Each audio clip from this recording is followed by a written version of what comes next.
नमस्कार मित्रांनो, आज आपण श्रीमद भागवत गीतेच्या पहिल्या अध्यायाच्या अर्जुन विषादा योगचा संक्षिप्त आणि सोप्या भाषेत अर्थ जाणून घेणार आहोत.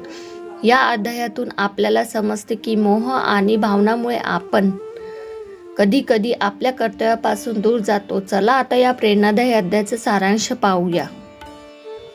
कुरुक्षेत्रावर कौरव आणि पांडव यांच्यात युद्ध सुरू होणार असते. अर्जुन श्रीकृष्णाला रथ दोन्ही सैन्याच्या मध्ये उभा करण्यास सांगतो.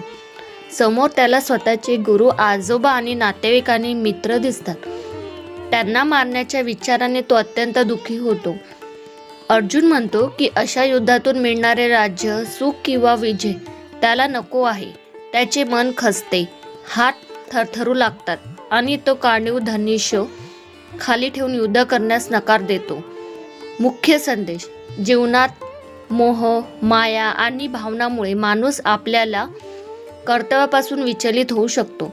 याच प्रसंगातून श्रीकृष्ण अर्जुनाला कर्म, धर्म आणि आत्मज्ञानाचा महान उपदेश देण्यास सुरुवात करतात.